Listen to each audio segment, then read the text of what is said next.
Have a seat there. Hey guys. This is just my little class that's here so far. Actually, if I give you that seat there, and I'm sure there must be more. yeah, That's right. wow. I'll grab another You seat. sit there, and I'll just ring through to Janina. Sarah. We'll be outnumbered today. I know. We've got 3-4 people sick today, and that sort of drops our numbers down drastically. So Bruce is from Yale University, but they run the Dart Art Center at Centre Columbia. out of Columbia. So, which I'm from depends on what time of year it is. I'm more from Columbia than from Yale, actually. So. Oh, okay. Cool. So, Con, when we get on to Lee, will you be able to sort of introduce... I'll introduce them and then we'll get started, and then Bruce and Gary, you've done this before. Yeah. Absolutely. About 1,000 times.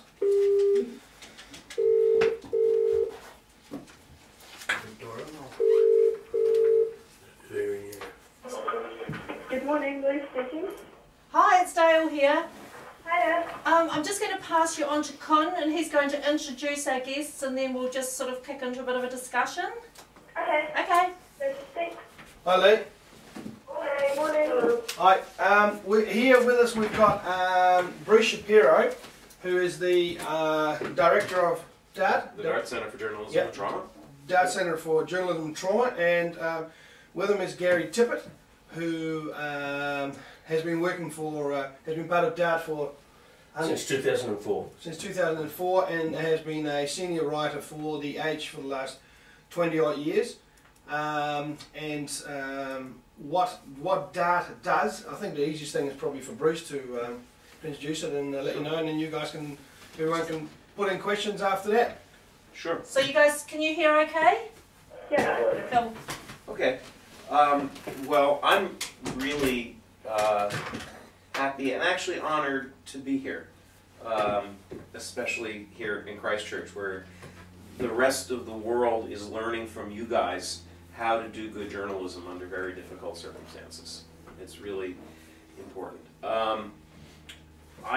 Gary and I both work with the Dart Center for Journalism and Trauma, which is DART, which is a global resource center based in the US, but with an office in Melbourne and an office in London. A global resource center for journalists who cover violence and conflict and tragedy of any kind. So everything from family violence and street crime up to war and international human rights. We're really interested in 2 different sets of issues, both of which I think it sounds like relate a little bit to stuff you've been talking about as journalists. One is about the ethics and practices and craft, the stuff we need to know when we're writing about people who've been through very difficult things, or when we're putting them on television or on the internet. Whether it's victims of crime or an entire community like this one that's gone through a hugely traumatic disaster, or asylum seekers or war veterans. What do we need to know about how extreme events change people? What are victims, witnesses, survivors bringing to the encounter with us as reporters? How are they changed by things like PTSD? How is their ability to tell stories affected? What are our ethical responsibilities? That's one whole set of issues that we deal with. And we've done that around the world, after 9/11, in New York, after the Boxing Day tsunami, in New Orleans after Hurricane Katrina. We do a lot of that kind of work. The other side of what we do comes from starting to ask those questions. When you start to ask, well, what's the science of how people are changed by going through terrible stuff, you have to ask sooner or later, well, what about us as journalists? If the people we report on are traumatized, are shaken, have big changes in their lives because of difficult things, what about us when we have a steady diet of these kinds of difficult stories?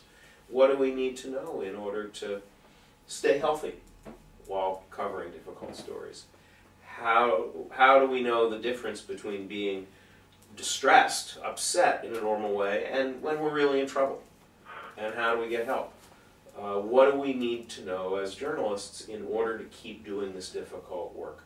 The example I use, the way I think about it, is that you wouldn't send someone, even any of you as student journalists, you wouldn't go out to cover a football game if you don't know what the rules are. You don't know what a goal is, if you don't know what the ref's rulings are, if you don't know what offsides means. But journalism throughout history has sent people out to knock on the doors of parents who've lost children, or to report from front lines of wars without knowing anything about trauma, without knowing anything about how people are changed. That's wrong. If you're going to cover legislation, you want to know how a bill becomes law.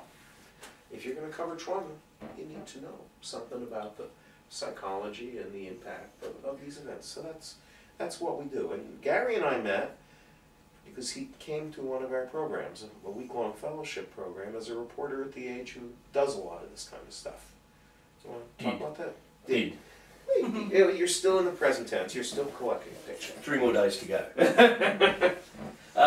Yeah, that was 2004, and I was the first Australasian fellow, Ockberg fellow, with the Dart Centre, and went to New Orleans, excuse me, and learned all of this stuff, learn about everything from the basic science of PTSD and traumatic You want to tell stress. them what PTSD is?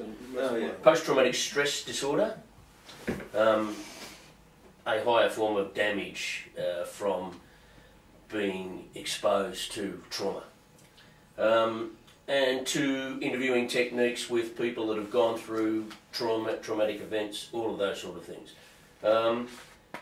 And I've been a journalist for now I'm in my 41st year as a journalist, and you learn to do that sort of work from the very first couple of days when you move into a newsroom, or at least you used to.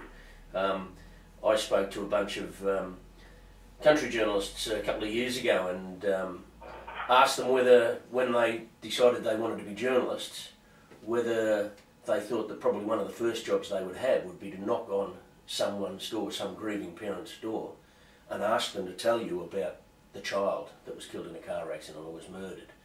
And hardly anybody put their hand up. And I don't know about you guys, was that something when you decided you wanted to be journalists, that you thought, yeah, this will be part of my job, that I'll be knocking on someone's door and watching them dissolve in tears? No? I don't think it's something you can Not really really, be no. prepared for. You can't be prepared for it, but is it something you wanted to do, you thought you wanted to do as a journalist?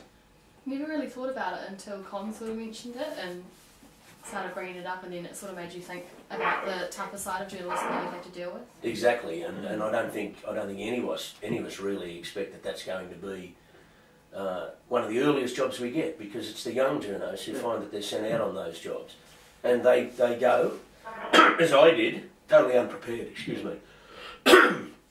And you learn how to cope, you learn how to get the best out of those people that you're talking to from trial and error. And that can often cause all sorts of problems for both them and us. One of the things that we do at Dark now is basically think about how we deal with people who are suffering from stress, and how we can be much more ethical in our dealings with them. And that's, I think, one of the really important things that you need to think about as journalists, to treat people as you would prefer to be treated, and instead of in your headlong rush for a story or to beat a deadline or to beat the competition, you forget a little bit of your empathy, and it's really important. Sometimes that clashes though with what your employers are expecting of you. Yeah. Well, it happens a lot, right? Absolutely. And one of the reasons to have this discussion now, at this point in your careers, and to be thinking about these issues of trauma, is because you want to arm yourself to have arguments with your employer sometimes, to know what your own limits are, and your own ethical compass. And sometimes you have those arguments and you can win. Sometimes you lose, but sometimes you win. And it's about a kind of broader culture change within journalism, I think. around this stuff. I mean, and you have to remember this. Journalism is a field that is constantly reforming and changing. So just because you get into an argument with some old school boss who says, I don't care what you do, you stand outside that family's house until you get a picture, and the family's saying we don't want a picture, and you know, all this sort of thing, that practice can change. I mean, when I started out reporting in the US, for instance, it was still common practice for reporters covering sexual assault cases to put the names of victims in the newspaper and to cover some of the really graphic details of trials that were designed to intimidate victims of sexual assault cases. That completely changed in the course of just about 5 years, largely because of women in the newsroom, a new generation of women who came into the newsroom in the early 80s and said, screw this, you know, this is not the way we're going to do things. The business changed dramatically, so much so that there isn't even a tabloid newspaper in the US that would put the name of a rape victim. Yeah. I mean, it's a really now a normal thing, and very similar things around trauma. Besides the kind of ethical dimension of how do you argue with your boss and what's your own compass when you encounter victims in the first instance, right after a tragedy, there's also another dimension to this work too, which is, I think a mistake the news business has made is to think about an event like the earthquake here, as a present tense story. The ground shakes, buildings fall down, people die and lose their homes, and then the story's over, right? You move on to the next story. In fact, what we know from psychologists is that terrible events, whether private losses and injuries, a child who's beaten, or a veteran who is exposed to terrible stuff at war, or a whole community-wide tragedy like this, play out over a lifetime, play out over weeks, months, years.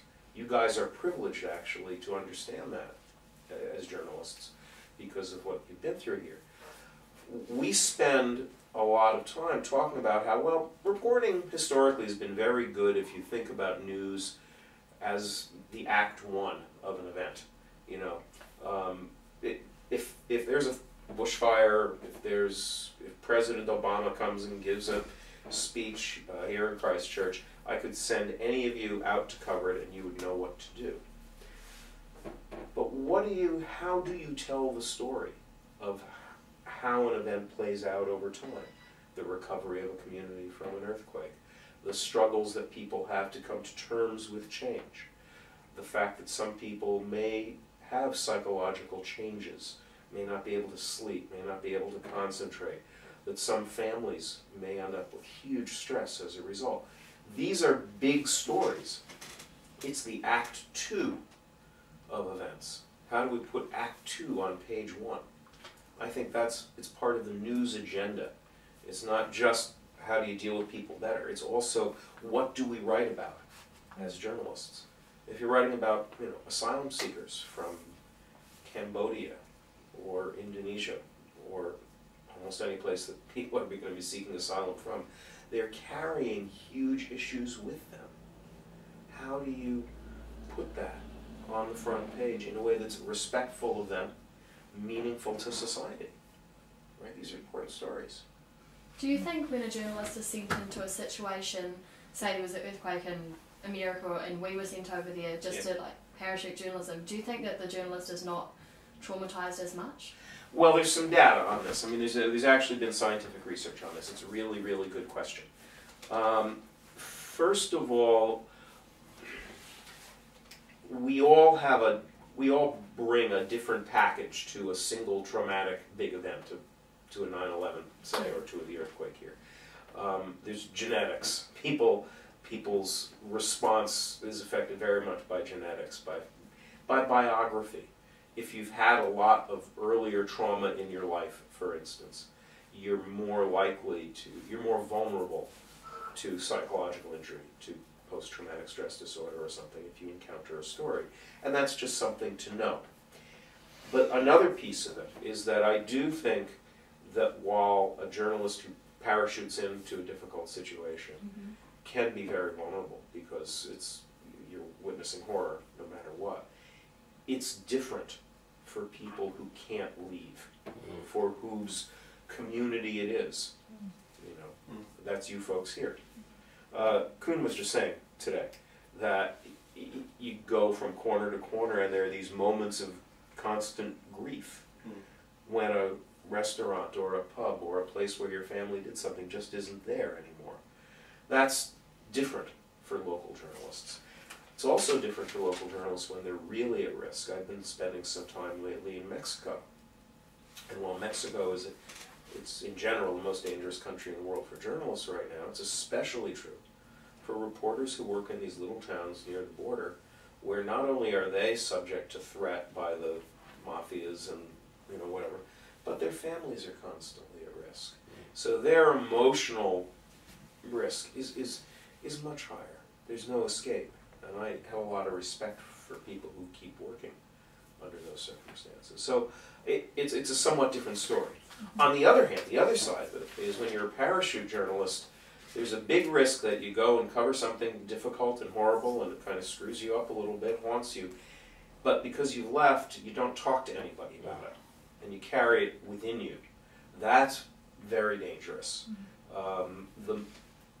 The single most important lesson that we as journalists have learned from emergency services, from soldiers, from other kinds of first responders, which in a way as journalists we're first responders, is that social connection and peer support is the most important protection when you're dealing with difficult assignments. And that's true whether you're talking about a war or a bad court case involving a lot of graphic detail, or a community tragedy like this. You need to be talking to your colleagues and staying connected. All the research all over the world shows this. That you can line up psychotherapists from here to Dunedin, and that's fine, but that's less important than journalists talking to one another as colleagues about the work that they do, about the struggles that they're having, and also family support and stuff like that. That's what predicts your emotional resilience, which is the word that psychologists use to describe your ability to recover from difficult assignments. And Gary, I was going to say. Yeah, I was going to say, well, I think you asked a question about, the editor is sending you out to do the intrusion and hang around until you get the grieving parent or whatever. I think one of the most important changes that need to happen as far as trauma journalism goes is what I call a trauma-aware newsroom, where the managers and editors are aware of what happens before you send somebody out on a traumatic assignment, while they're there and when they come back. Aware of what effect a journalist asking hard questions has on somebody who's suffered a loss or trauma. And, I've tried since after 2004, since 2005, to have my newsroom train up its managers so that they're aware of this stuff. But what happens in newsrooms is we're too busy. We're doing something every day. You're saying, okay, Gary Tippett's come back from Fiji or from the tsunami or something like that. What can we get him doing next week? What's he going to do? Get back on the horse and do it. And that's the business, but you're doing your newsroom, the journalist, and yourself some real damage by not being aware of what can happen. We have a case coming up in Australia about a young photographer who's suffering PTSD now as a result of covering anniversary journalism about the Bali bombings, and I can't go into too much about it, but if they had been aware or willing to work with that person, they might not have picked up the problem that she had in the beginning, and I did the job with her, some of the job with her, but when she came back and started to deteriorate and was blaming this job, they needed to move then, and that's what they didn't do. And I've been warning them since 2005 that if you don't look after your people with the knowledge that I've brought back to my newsroom from New Orleans and that other people have brought back, then you're going to end up in court. And it's taken a long time, 8 years since I started spreading it. They're back, they're in court now. And once this one's over, that's going to set a precedent in Australia for how you look after your journalists.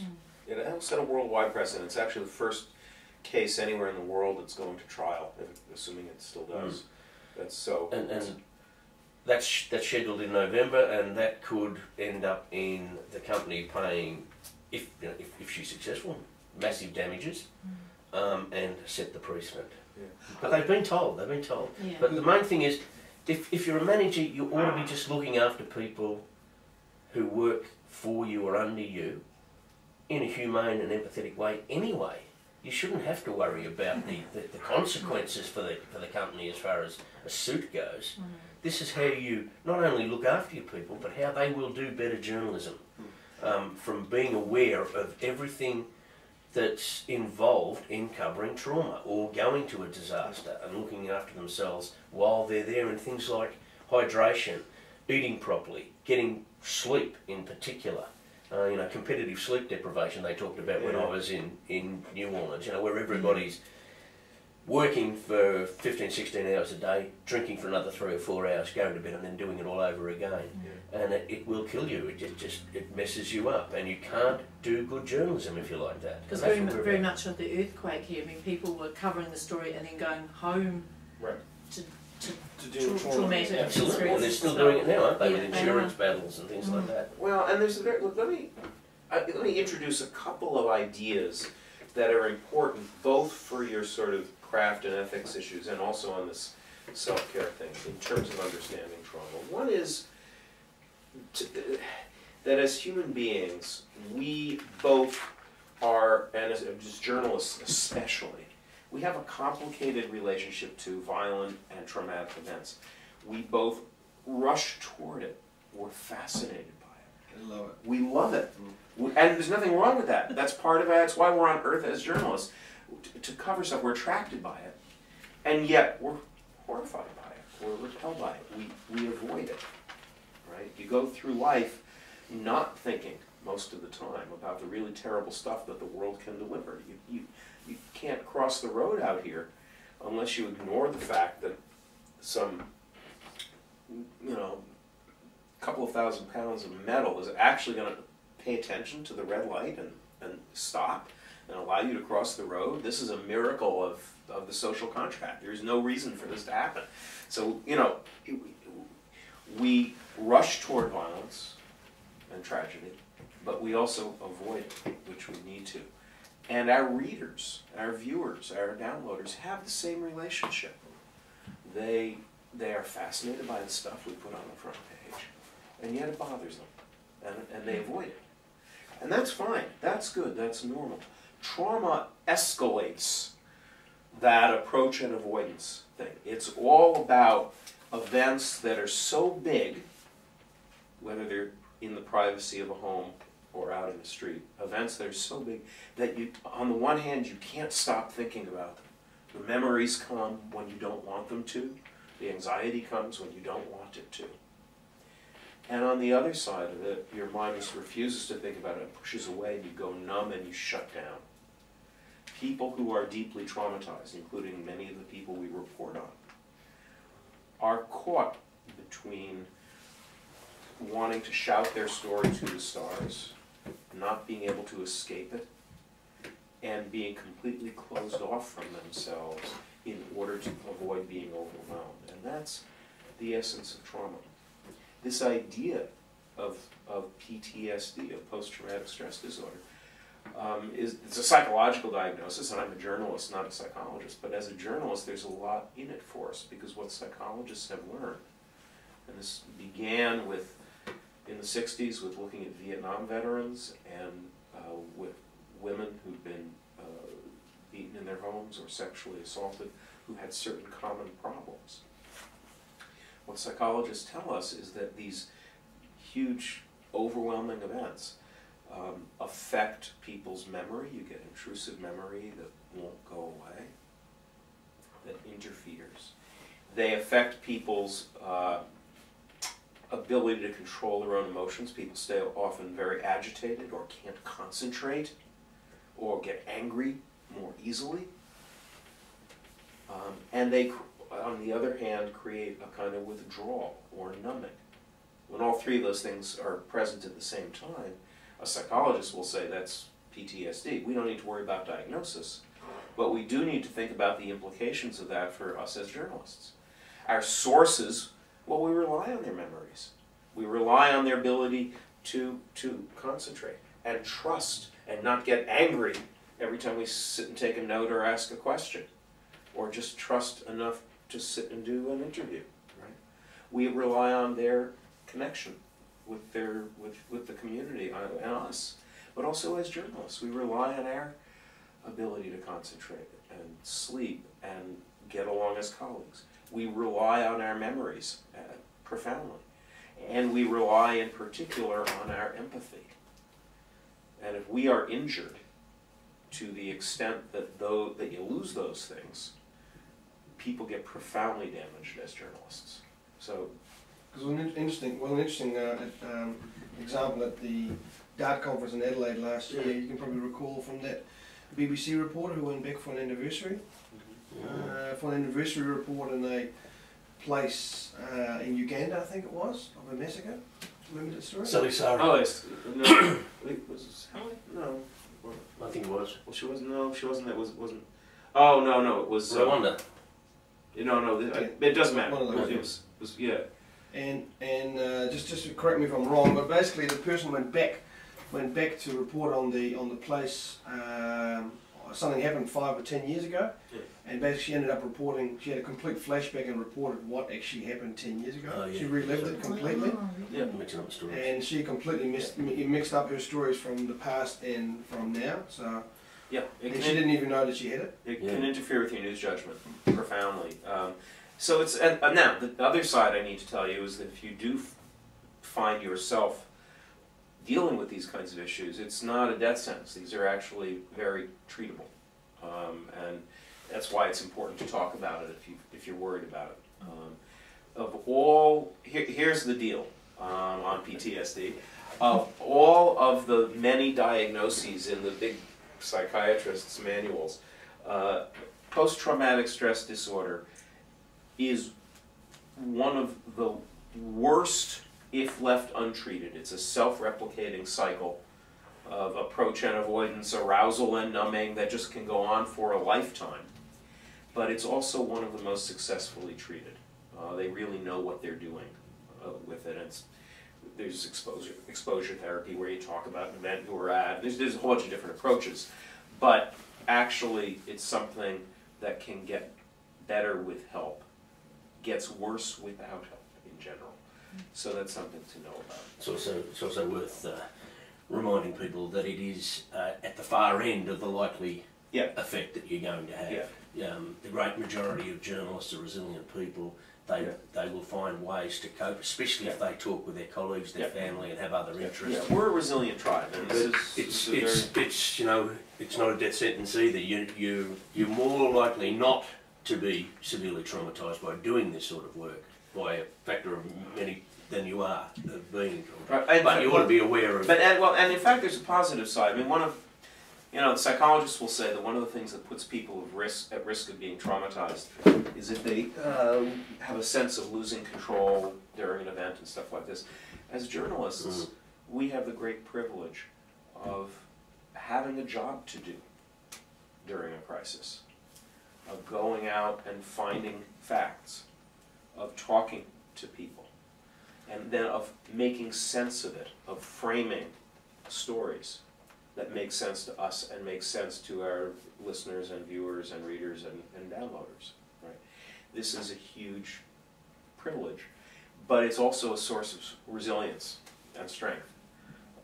When shrinks get people in their rooms who have PTSD, what they actually do, one of the things they do, is get them to do what reporters do every day, which is to say what happened and to try to take fragmented bits of memory and make a coherent story out of it. We get to do that for a living. We get paid to do it. That's a privilege, and it's also a privilege because we can assemble lines of accountability for events that otherwise are incomprehensible. To make sense of it. Yeah, to make sense Is there of a it. difference in age, like from a young journalist to an older journalist, and how they're affected? Well, there's a bunch of studies on this. I mean, there are different risk factors, is how I would put it. In general, experience